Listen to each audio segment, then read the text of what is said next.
with Brandon, the Coach Perry, and Pat, the Shot Caller Flaherty. Here we go.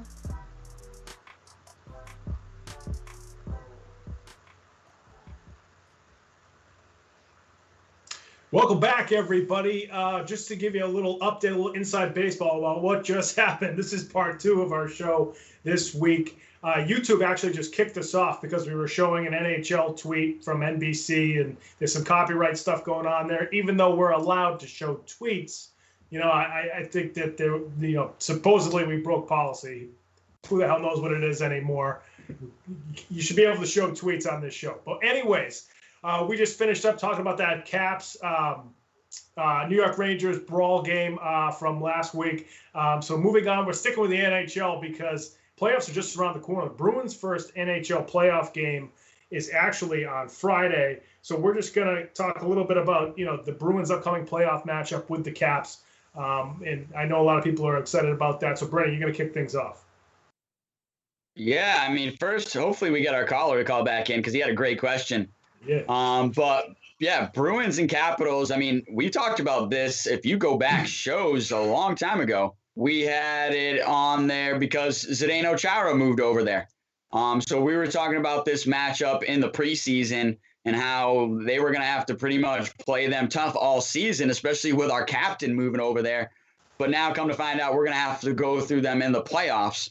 So I think this has always been one of those games where it's a rivalry game between these two teams. So it's going to be a tough series. I think the Bruins can definitely come out ahead, especially if our first line can play tough. We get some great games out of Bergeron. I think he has really got to be the leader here. And obviously we got to get some good goaltending and some good defense. I think that is really one of the things that I think that gets overlooked in hockey a lot.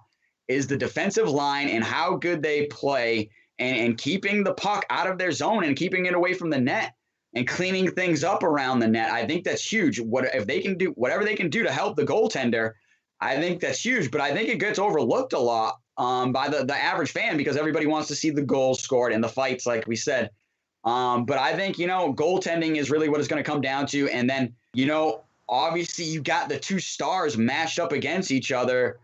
When you got, the Capitals with Ovechkin and you got, Bergeron for the Bruins. So I think whose star can really make more of an impact on the series is going to be big as well.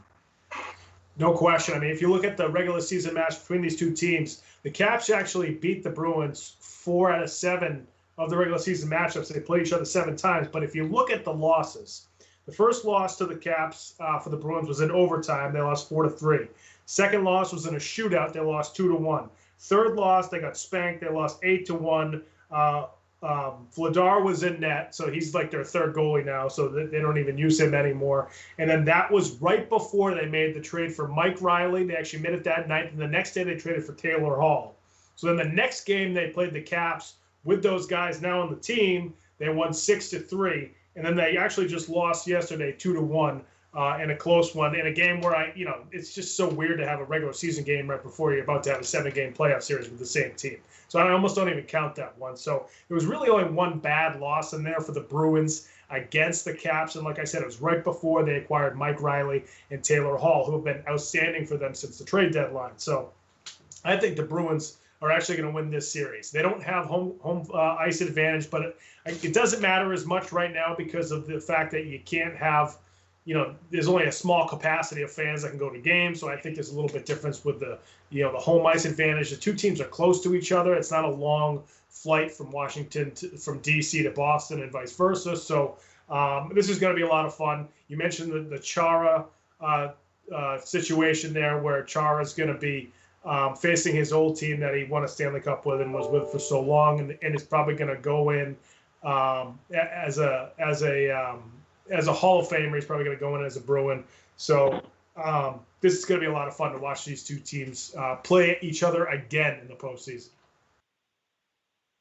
And we have a caller on the line. Is it Greg Musina? Was that his name from Marion, Mass, I think? If that's him, Greg, by all means, ask away, my friend. Yeah, thanks for having me back on. First time, long time. So glad I got to connect with you guys. Yeah, glad to have you back.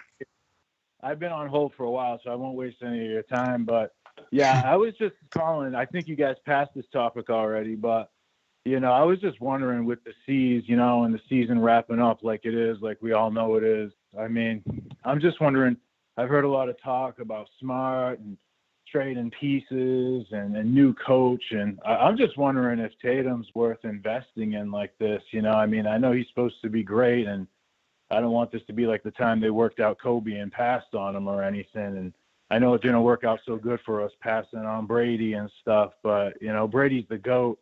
And I just don't know, if Tatum has earned it yet or if he has what it takes. Yeah, good question. Jason Tatum scored 60 points not too long ago, so I think he certainly has what it takes. You wonder with Tatum and Brown, are they mentally and physically, is the toughness, not necessarily the toughness, but, are they the guys that are going to grab the bull by the horns and carry this team throughout a postseason run? You actually saw Tatum kind of do it his rookie season, so I think it's in him.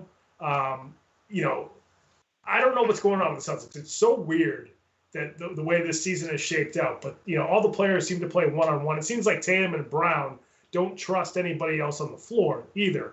But they also kind of don't play a two-man game together well either. So it's just it's a weird dynamic right now. So I don't know if that's the coach or if there's a player or two that just aren't fitting in the locker room. There's been talk about Smart getting traded in the offseason. Tristan Thompson, he wasn't following the COVID protocols earlier in the year and so forth. He was still going out and all that kind of stuff. So you wonder if that has anything to do with it. So there's just a lot of different things going around with the Celtics team. Brandon, do you think Tatum is the guy that can carry them through a postseason run? Yeah, well, Greg, definitely appreciate the call and appreciate the question. I think Tatum is definitely worth investing in and going forward as a franchise piece. And I think especially with Brown, I think the biggest thing is, and I think Danny Ainge is finding out right now, is that he thought Kemba Walker was going to be that third piece, but it really hasn't come out to be like that. And I still believe that the NBA, you need the big three there to be able to contend for a title. So we're going to see what happens later on in the playoffs between maybe the Nets and the Lakers. And it's arguable if the Lakers have that third piece, but when you have AD and LeBron, I mean, those guys are arguably better than both of our best players. So it's really questionable that they don't even need a third player to get to where they need to be. But I think Jason Tatum, with being so young, he's still developing, just dropped a 60 piece the other night. I honestly think he could be averaging like a 30 or 40 if he really wanted to. So I think he definitely is a guy to invest in going forward. Just need a few more pieces around him. And I think the NBA is really, like I said, if you either have that big three or you have a great supporting cast around your stars to be able to get it done. And I just don't think we're there right now. Yeah, Greg, great call. Great question. What's your opinion on the Tatum thing? Do you think he's the superstar the Celtics need? I don't know. That's why I was calling. I got to leave the decision making up to you guys. But after hearing what you had to say, yeah, maybe I was too hard on him. We got to put some more time in here. But I would like to see some changes because it's just not stimulating me right now, the Celtics team. Yeah, they have not been a stimulating team this season, Greg. I think we can all agree upon that. Greg, thanks again for calling in, and make sure you follow us and subscribe on YouTube to Comeback Sports. Thanks again. Appreciate it. Will do. Take care, guys. You too, Greg. You too, my friend. All right. Good long-time listener there. Good loyal listener to Comeback Sports. So, we've certainly covered the Celtics. We've talked about how annoying they are right now, but we're going to go back to the NHL. We just mentioned how the Bruins playoff series is coming up with the Caps on Saturday. That's going to be a fun series to talk about, and fun series to watch over the next couple of weeks. But one thing that happened in the NHL the other night was really history was made. Brandon, I know you want to talk about this as well, but Matthew Joseph, Jamel Smith, and Daniel Walcott, all black players for the Tampa Bay Lightning, 3 forwards, started on the first line for the Tampa Bay Lightning the other night. That was the first time 3 black players started on the front line for any NHL team, I believe, in the history of the league. This is certainly a monumental thing that happened in the NHL, Brandon. Yeah, well, first off, if you're a hockey fan, you should be watching this show because we have talked about the most hockey we've talked about in the last 6 months, I believe. So give us a subscribe, give us a like, but definitely want to be watching this show because we might not talk about as much hockey going forward on this show. But yeah, no, I do think, if they keep fighting, if they keep dropping this, like the gloves at the start there, we'll keep talking about them. But I do think this is history that was made. And I think the biggest thing for me was what the Tampa Bay Lightning head coach said. He said it's only a big story because it's not happened much. And he said, hopefully this will be the norm going forward where we're just having a more diverse league and having more players from all walks of life in the NHL. So we don't even have to talk about it. It won't even be a story going forward. It will just be, normal life. So I loved hearing him say that, especially as a head coach and not only as a head coach of, trying to grow the game and the diversity of the game, but also standing up for his players and supporting his players. I think that is huge. I'm always a big fan of that. I'm definitely a player coach, and I think you got to do that. You've got to support your guys. And he was definitely doing that. So, I think it's huge. It's a huge moment for hockey. I think a huge moment for the country because I think in other countries, you probably would have already seen this in other countries that even play professional hockey. And so I think it is a big deal. And I think it shows that, hockey is growing and its diversification. And we're getting more black players that are coming to the line. Everybody obviously thinks of PK Subban. Love PK Subban, one of my favorite players in the NHL. Follow him. I love seeing his tweets every day. But we need more PKs. We need more PKs in the NHL. And I think this is a good way of it going forward and having this story of having the first 3, black players starting on the front line of an NHL game. And so it is a big deal. And I'm proud. I'm proud to see it, and I'm happy to see it, and I love it, and I want to see more of it going forward. But yeah, I think it's something that hockey definitely needs, and it's a good thing for the game. Yeah, definitely. One of the things I like too is that it's in Tampa Bay. Hockey for the longest time, it kind of still is looked at as a sort of a regional sport or a niche sport where it's the cold weather cities are the ones that hockey players come from.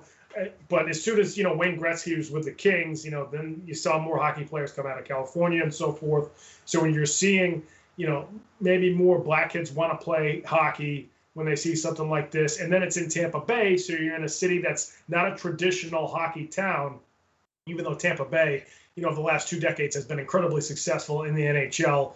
They got an awesome arena. They have great fans. They have good ownership. So it's one of those things where not only are you seeing maybe more black kids playing, but you're also seeing it come from a city that's not a traditional hockey city. So you're growing the game even more because of those 2 reasons. And actually, I believe the Kings AHL affiliate did this same thing earlier in the season. They had 3 black players on their first forward line of one of their games. And that's, out in LA. So you again have 2 warm weather cities that people say aren't going to grow the game of hockey. And now you're seeing it in those 2 cities. So that's great to see with all those guys as well. And like you said, I think it's just good for hockey. It's good for the game, and just keep, every single sport, you got to just keep trying to expand to all different, interests and generations and so forth. And I think this is one of the ways to do that. Yeah, I'm glad you just said that because that's it. Sports is one of those things that crosses boundaries. It breaks down borders and walls. It's international. Everybody loves it. It brings so many people together. And when you do it for the right reasons and you come together and enjoy sports for the right reasons and together, it's just an amazing thing. And I think we've seen throughout our lives, I know so many heartwarming moments come out of sports. And I think this is just another one that you can put into it, and it's just going to help expand the game, like we both said. And so I'm happy to see it, and I'm looking forward to seeing what they can do as a front line, too, going forward. Moving on to topic number 6. This was a big topic. I know a lot of people were talking about it on the internet, a lot of people tweeting it out. I was looking forward to watching it. I'm a big track and field guy, so I was planning on watching these games anyway.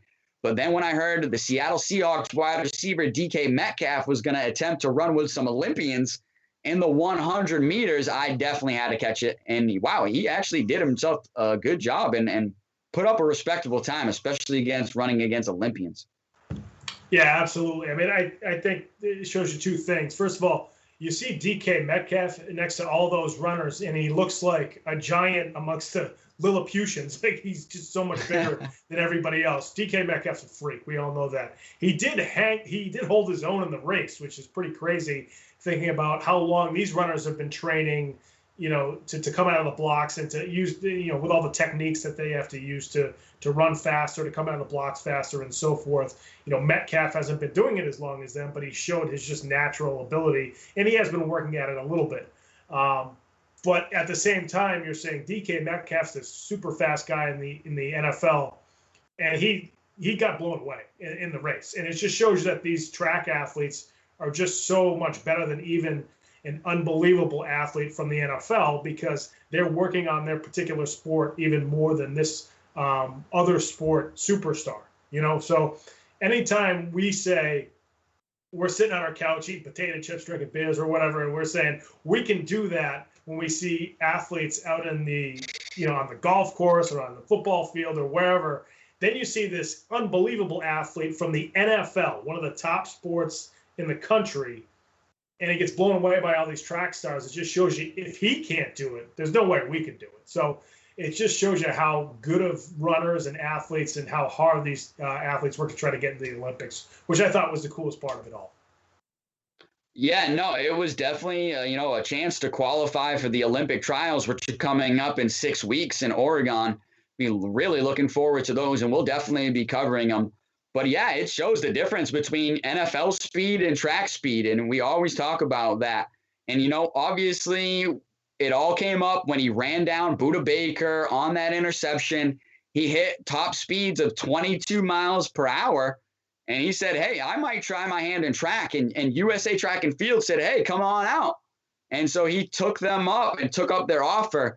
And first off, I want to say big ups to DK Metcalf for even attempting this and putting himself out there, because a lot of athletes will just claim they've got Olympic speed and then won't go out there to try to put it on. They won't even step up to try it. And he did, but obviously got his doors blown off. Finished 9th overall, I believe, in his heat.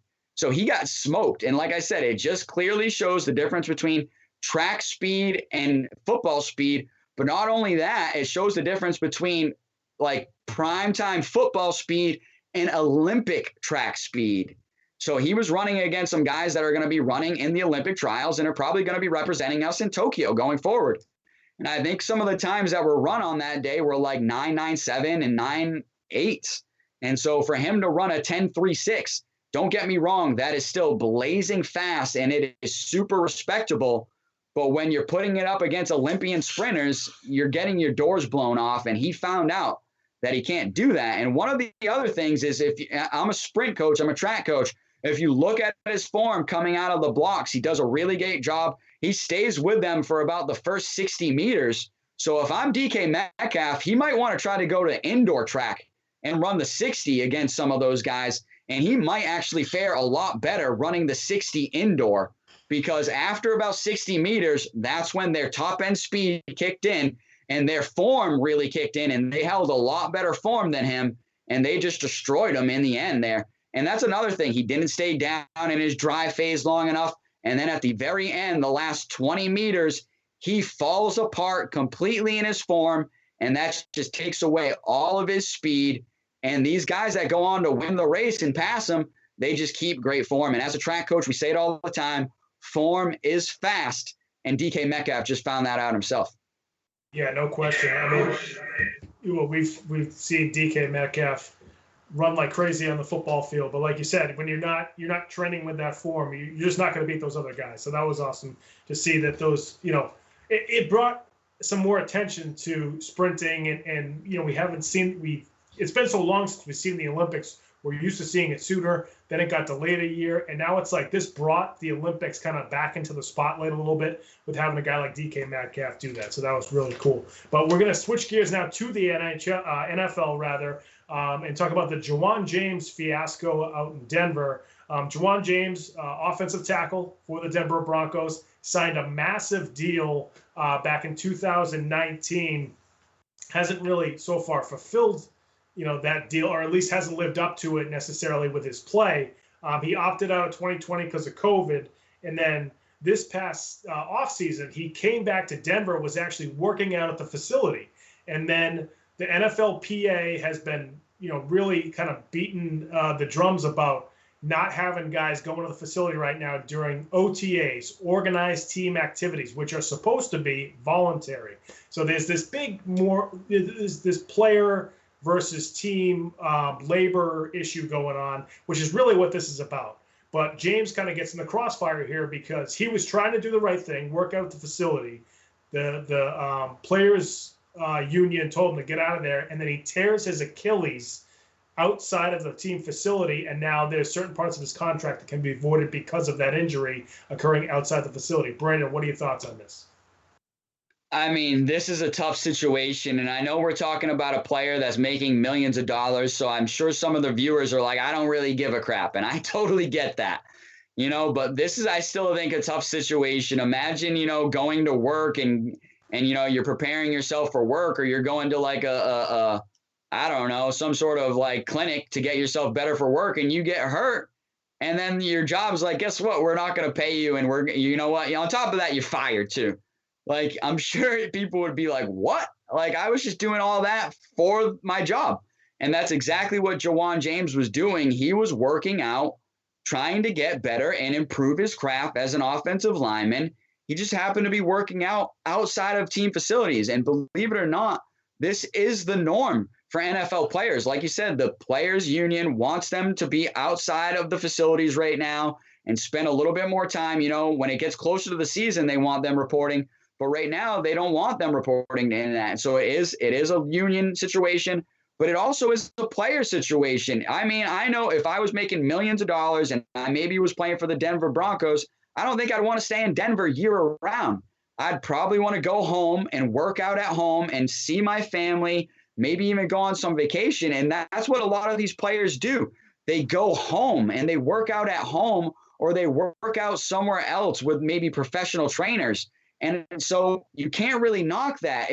I can understand knocking it if the guy comes in overweight, he can't perform, and then you're like, hey, man, you're just not living up to your contract. But this guy was out working out, trying to improve his craft, get in shape better, and he blew his Achilles out, which is a freak injury, but it's also possibly a career injury, something that could last him a long time here. So I get it that the Denver Broncos, they haven't got what they wanted out of this big contract. Like you said, he signed it in 2019. Then he only played in 6 games due to injury that year. Then in 2020, he opted out, and now he's not going to play this year. So I get it as if you're a Denver Broncos fan, you want to clear some cap space, you want to clear some money. But I think this, as a human and as a moral issue, I think it's just disgusting if you void the man's contract for doing exactly what you want him to do, getting himself better, working out and improving his craft. He just got hurt in a freak accident, and now you want to void his contract and take his money away.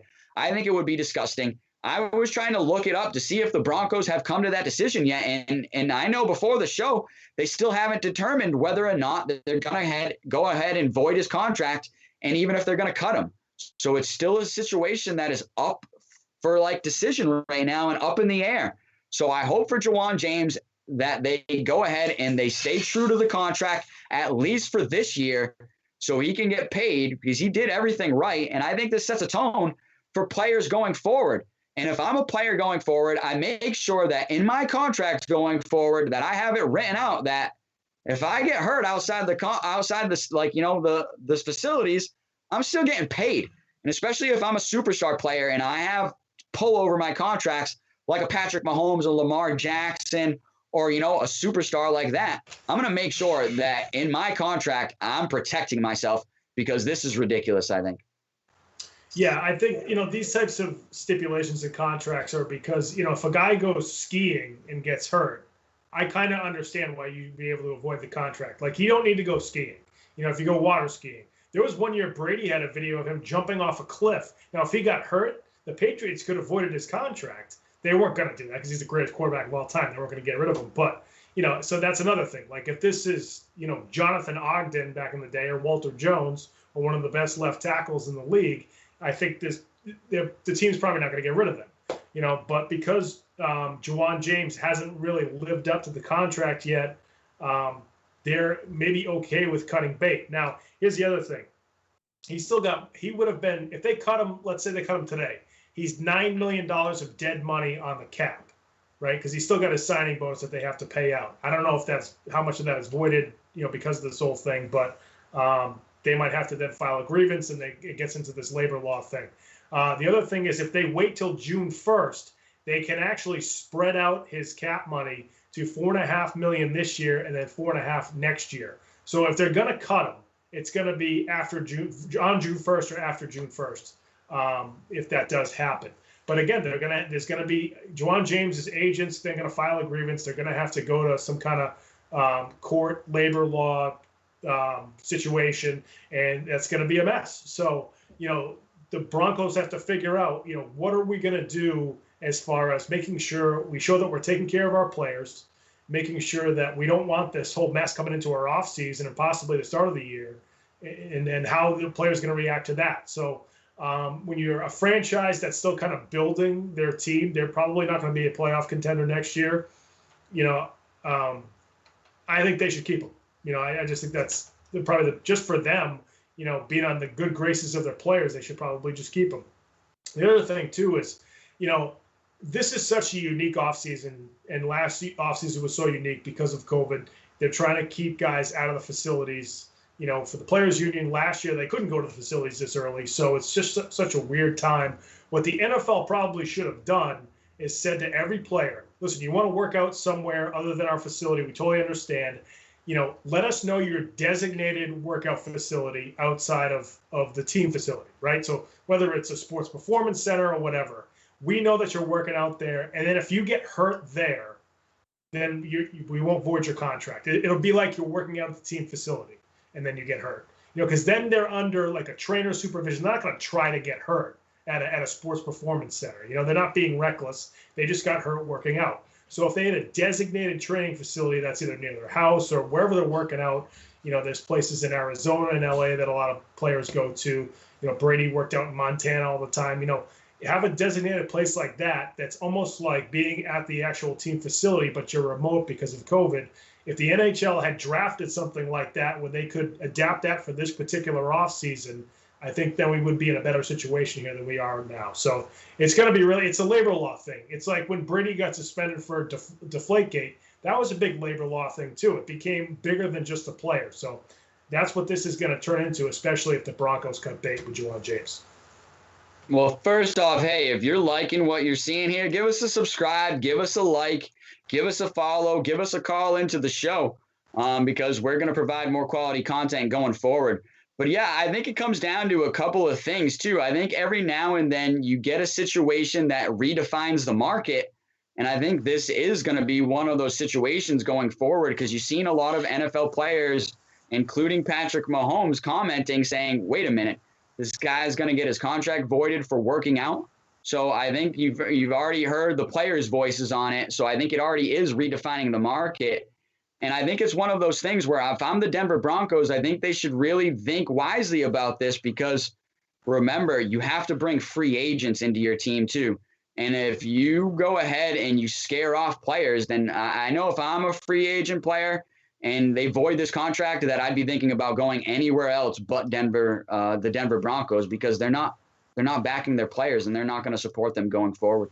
Yeah, real quick too. They are one of the possible teams for Aaron Rodgers too. So on the one hand, you're not going to have a left tackle to protect Aaron Rodgers. On the other hand, if you get rid of this left tackle, is that going to affect if Aaron Rodgers wants to go there? So that's another whole twist in the whole situation for the Denver Broncos.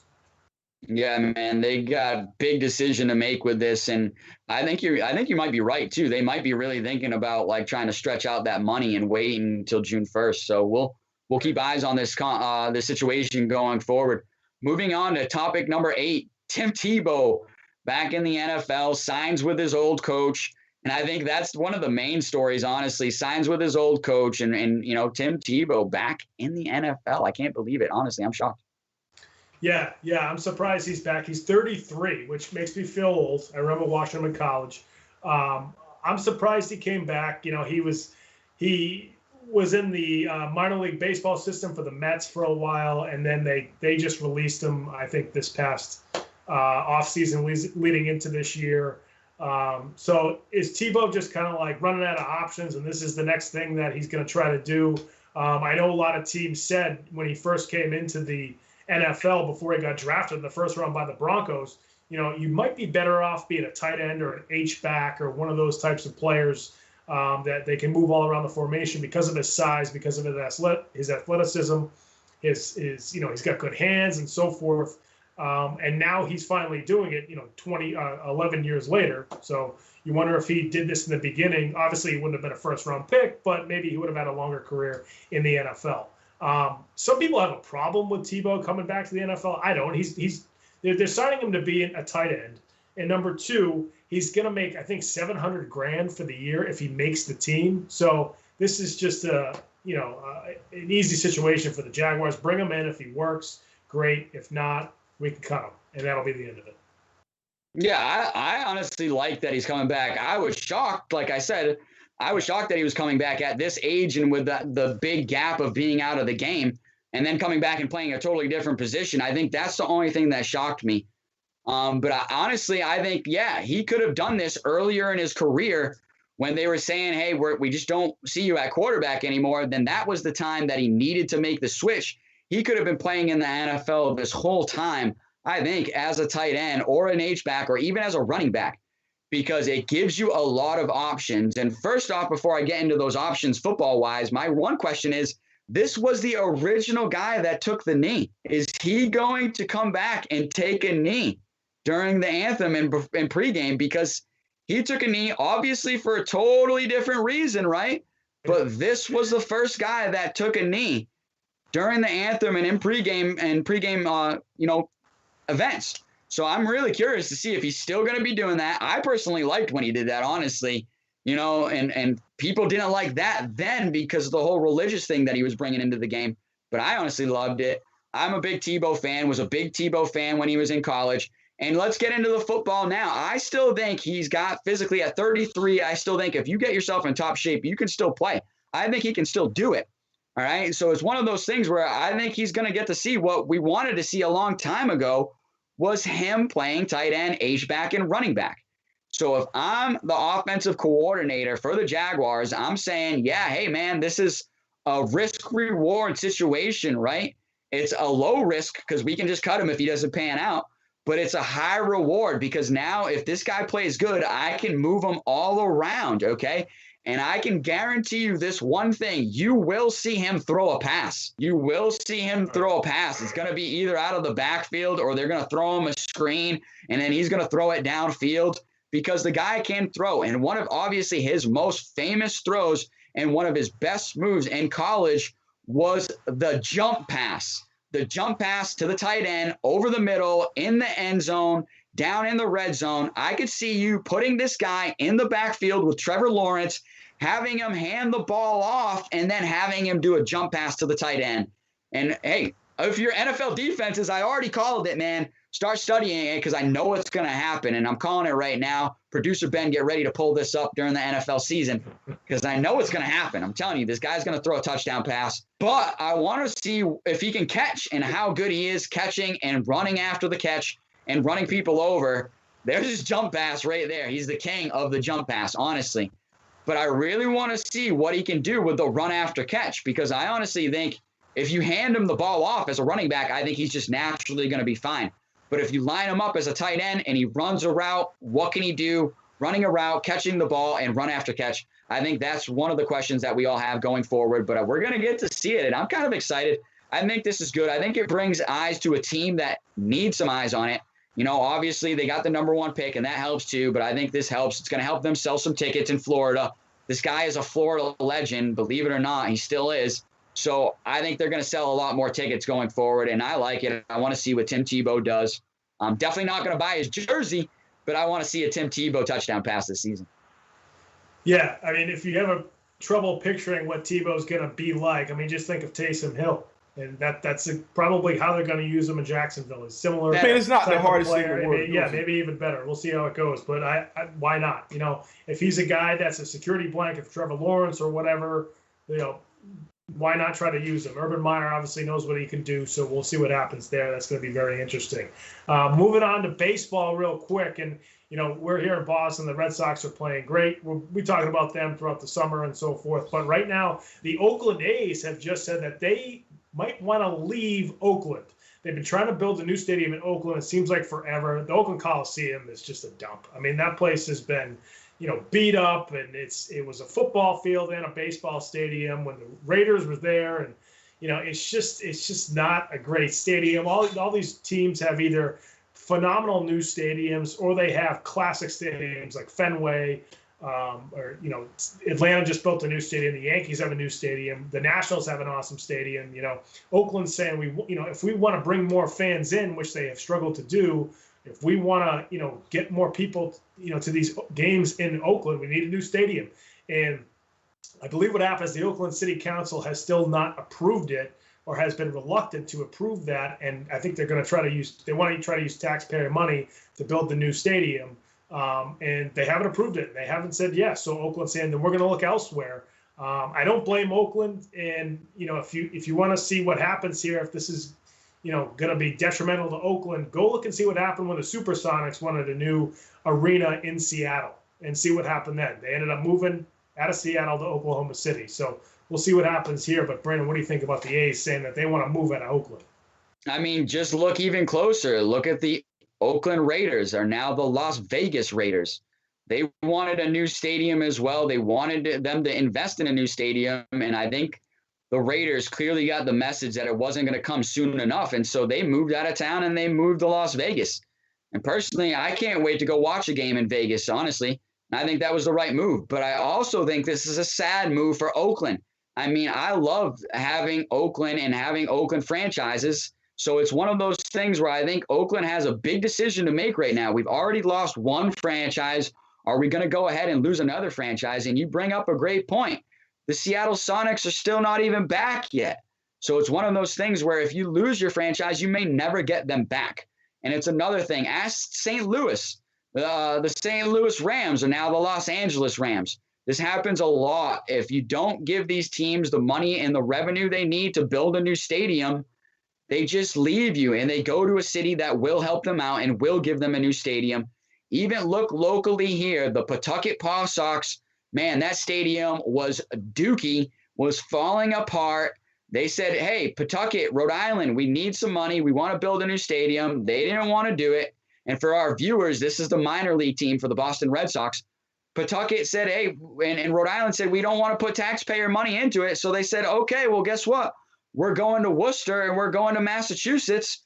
And they're now the Worcester Woo Sox. And they just opened up in a brand new stadium just this week. And they're already selling tickets. So there goes your revenue, Rhode Island. Goodbye. And so it's one of those things where Oakland sadly might have this happen. Oakland might have this happen to them as well. But I think they're in a position where they have the final say. I mean, they really had a decision to make with the Raiders, and sadly they let them go. But now you have a big decision with the Oakland A's, which I think honestly has a bigger history there in Oakland, obviously. Being the Oakland A's, I hope they stay. I hope they get the money to build a new stadium. I don't see it happening. So it's. Do you have any lead, Pat, on what cities might be looking to take them in? No, I haven't seen. I think this is kind of news to everybody that Oakland's now. The A's are kind of like, okay, this is, a lot of people think this is a power move, right? The city council doesn't want to approve anything. The A's don't fill up their stadium. So they're like, why are we going to try to build a new stadium and to fill it and have a bunch of empty seats like the Marlins or, the Tampa Bay Rays need a new stadium, but they don't get enough fans and so forth. Oakland's a great sports town. I mean, you see the Warriors fans are unbelievable. I know they're more in San Francisco now, but they're right there. So I think you have to question, one, are the Oakland A's fans, are some of them just going to go over and be Giants fans because it's right over there, over the bay, across the bay? What are you going to do with the A's? If you're the A's, the Raiders just moved to Vegas. Is Vegas a possibility? I mean, baseball has had the biggest problems with gambling in their sport when it comes to the Black Sox scandal, when it comes to Pete Rose, so they might be hesitant to go to Vegas. A city that I could see them moving to, and it's not that far from where they are, is Portland, Oregon. Okay, and it's not a huge sports town, but you got the only team that they really have for a pro sports team is the Trail Blazers, and they have great fans in Portland for the Trail Blazers. I wonder if they would love a baseball team. Portland's this, kind of like they call it like a weird town. There's great breweries, there's great restaurants. Why not plop a baseball stadium in Portland, Oregon, and the fans don't have to go that far from Oakland up to Portland to go to a game. You spend a weekend in Portland, you go to a game, you go to some restaurants, some bars, some breweries. It can be sort of a part of the destination of going to Portland. So that's a city that I could see maybe talking about bringing Oakland in. Now, I don't know if they have a stadium that could even house, fans in the meantime when Oakland wants to move, or if they'd have to build a brand new one. Do they have the tax revenue to do that? Is there geographically a place in Portland or just outside of Portland they could do it? That's another question. But that's a city I could see maybe getting the A's if they were looking to move just not too far, just the next state north up in Portland, Oregon. Yeah, honestly, I hope they don't move. I hope it is a power play. And I guess my question too is the stadium renovatable? Like, I know it's super old, but Wrigley Field is older. Fenway Park is older, and they've renovated those fields and made them much better year after year after year. And they keep jacking up the ticket prices at both of those fields. I know that. So it's one of those things where, is that an option for them? Like, or is it such a big cost, that weighing it out with the new stadium would just be smarter? But I guess that's my question for them. Is the renovations possible? But yeah, it's one of those things where they got a big decision moving forward if they want to keep their franchise. But moving forward to our final topic of the night, and man, I haven't worn my Mercedes shirt yet, but I guarantee you the next time Lewis Hamilton wins, which might be in Monaco, the next Grand Prix, which, boy, we all love the Monaco Grand Prix and the history of that and the yachts and oh man, I just love the Monaco Grand Prix, the history of it. The track's not super exciting, but the history of Monaco is. So if he wins there, I'm wearing my Mercedes shirt, but he dominated, I think, in Spain, was down by 16 seconds at one point. No, I'm sorry, was down by 25 seconds at one point to Max Verstappen and came back and won by 16 seconds. So Lewis Hamilton wins the Spanish Grand Prix.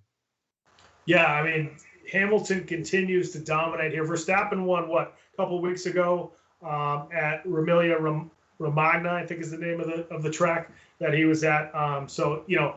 Verstappen's like the young gun that's like the superstar now. He hasn't taken over Hamilton, but he's that superstar from Red Bull that Red Bull's been boosting over the last couple of years. And Verstappen's awesome. So he's been really good this year as well. He came in second in the race, like you just mentioned, in Spain. But Hamilton's won 3 out of the first 4 races, which is just like we had talked about earlier before the season started. Is this the year that Lewis Hamilton, starts to come down a little bit? I know, Mercedes is always going to have one of the best cars. They have the most money, yada, yada, yada. But Hamilton's been so good. Is this the year that, he's in his late 30s, I believe. Is this the year that Hamilton, kind of steps back a little bit? And Hamilton just reminds me so much of Tom Brady in that sense, where you just can't get rid of him. I know they've been I don't know if they've been hanging out, but they've been on Zooms and stuff like that over the past few months as well. But Hamilton's just one of those guys. He's not going anywhere. He's just not going anywhere. So he's been unbelievable again this year. He's a superstar in F1 racing. I wonder if Verstappen had won this past year, then you would have Hamilton win, Verstappen, Hamilton, Verstappen. They would have gone back and forth in the first 4 races, which would have been cool. It would have had this almost like, I don't want to say Ali Frazier kind of thing going on, but you'd have sort of this rivalry at the beginning of the season. Not that they're not rivals already. You have sort of this rivalry at the beginning of the season, which would have been pretty cool. You got to think like Ferrari's kind of freaking out right now, though, right? Because you got Red Bull and Mercedes now winning the first 4 races, and Ferrari sitting here like, we used to be one of the top 2. Now we're starting to drop down a peg here. What's going on? Yeah, no, Ferrari has made a step back, but yeah, they're still not ready for a winning car again yet. And I think they found that out. I think Charles Leclerc finished in the top 5 for Ferrari, but he really was not even close to sniffing the lead with Max Verstappen and Lewis Hamilton. And for most of the race, it was a 2-horse race with Lewis Hamilton and Max Verstappen kind of trading laps with each other. So you are kind of getting to see that, like that Ali Frazier battle a little bit. But it's one of those things where the champ is landing more knockout blows right now. And I kind of called it going into the season. I said, this guy's not done. He's just ready to go. He is ready. He's in his prime.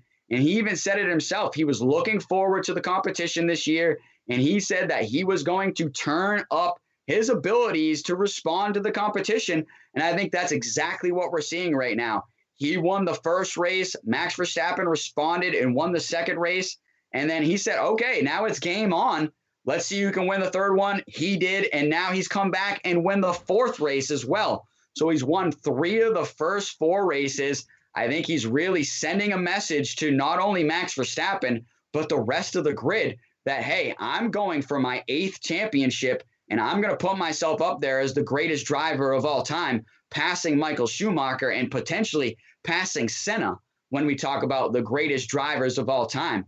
But, I mean, what a drive from Lewis on Sunday. Like I said, they put him on different strategies. He went to a 2-stop strategy. They tried to keep Max Verstappen on a 1-stop strategy and kept him out in the lead, but Lewis was just hunting him down lap after lap after lap, sometimes taking 2 seconds off his lead. Like I said, he was down 25 seconds at one point, and he came back to pass Max Verstappen with about 6 or 7 laps to go, and then he stretched that late lead out to a 16-second win. So he really blew Max Verstappen's doors off. And I think Verstappen even found out that, hey, we've got to develop our car a little bit more to not only keep up with Lewis, but to keep up with Mercedes. And I've got to step my game up a little bit more. But Valtteri Bottas, I think, is also a big question out there because in these first 4 races, being Lewis Hamilton's teammate, he is really struggling in a car that is suited to be up front. And he just really hasn't really put it together. This has been his best race. He finished 3rd overall. But like I was saying, with Charles Leclerc, he really wasn't sniffing at the lead at any point. Lewis Hamilton actually passed him to go ahead and attack Max Verstappen. So it was at one point, Lewis was behind his teammate and went right by him. So it's just really one of those things where I think Lewis is not only proving to his teammate, Bottas, but to the rest of the drivers that I am the top dog still. I'm the champion. You're going to have to knock me off my block. I'm not ready to give this up. And I think if Lewis wants to stay for another 3-4 years, he could easily stay and put a spine in Max Verstappen for that long and keep winning championships. But trust me, mark my words, Max Verstappen will be a champion in F1, but it's going to be when Lewis Hamilton retires.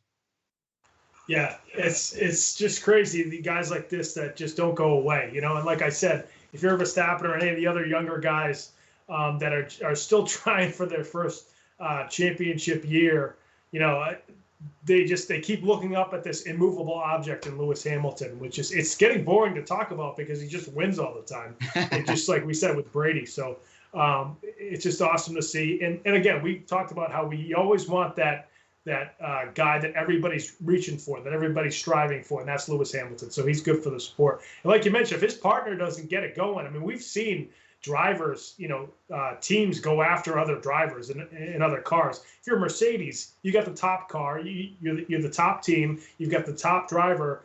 They could easily go after one of the other young guys. So if you're not keeping up with Mercedes, could be bye-bye at the end of the year. We'll see what happens. But this is, again, going to be another fun F1 racing season, I think, especially with the way the Lewis Hamilton and Verstappen are driving. I'm sure this won't be the last time they finish 1-2, no matter what order it is here this season. So, folks, thank you so much for joining us this week on Comeback Sports. Again, we apologize before we got kicked off of YouTube because of some copyright stuff going on. That wasn't our fault. That certainly wasn't our producer, Ben Kudo's fault. It was more about policy, and we should be able to show tweets, so that something got messed up there. But we appreciate you. Yeah, exactly. Trying to dig in against the man there once again. Folks, want to follow us on Twitter? Our handles are right at the bottom of the screen. Also, if you want to call into the show, that number right there is at the bottom of the screen as well. You can also call in even after the show or during the week. You can leave a voicemail if you want to ask us a question, give us a comment. by all means. And also, you're watching us on YouTube, give us a subscription on YouTube, Comeback Sports. Make sure you subscribe. If you want to jump in the live chat, leave us a question. We'll try to answer it either this week or next week. So check that out as well. Brennan, been a lot of fun this week. Again, as always, my friend. Folks, we'll see you next time on Comeback Sports. Take it easy. Catch you later, Pat.